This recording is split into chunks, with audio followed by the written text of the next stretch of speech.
Bayangkan, ada seorang panglima perang yang sepanjang hidupnya tidak pernah kalah. Namanya membuat musuh berpikir 2 kali, bahkan sebelum perang dimulai, dan membuat kawan merasa sudah menang.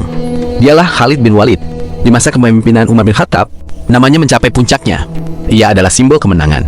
Kemanapun ia datang, suara itu selalu menggema. Hidup Panglima! Pedang Allah telah tiba. Gelar itu diberikan langsung oleh Rasulullah. Dalam sebuah pertempuran, ia menghadapi 240.000 pasukan Bizantium. Pasukannya hanya 46.000. Mustahil, tapi ia menang.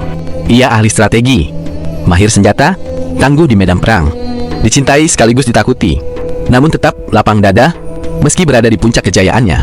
Hingga suatu ketika, di tengah peperangan, datang sebuah surat dari Khalifah Umar bin Khattab. Isinya singkat, Khalid bin Walid dipecat sebagai panglima perang. Segera menghadap. Malam itu ia gelisah, bukan karena kehilangan jabatan, tapi karena satu pertanyaan. Apa salahku?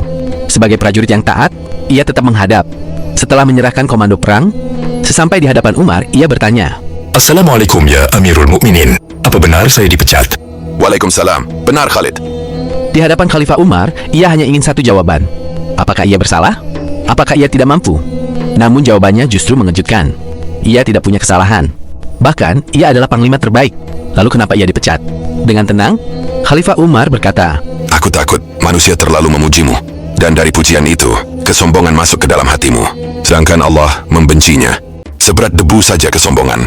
Neraka jahanam tempatnya. Oh, karena itu, maafkan aku. Untuk menjagamu, hari ini aku pecat. Mendengar itu, Khalid terdiam. Bukan marah, bukan membela diri. Ia justru memeluk Khalifah Umar dan berbisik, Terima kasih ya saudaraku. bayangkan, dipecat tanpa kesalahan, di puncak kejayaan, tapi yang keluar bukan kemarahan, melainkan ketulusan. Ia kembali ke medan perang, bukan sebagai panglima, tapi sebagai prajurit biasa. Saat ditanya, kenapa ia masih berperang, ia menjawab, Aku berperang bukan karena jabatan, bukan juga karena Umar, tapi karena Allah.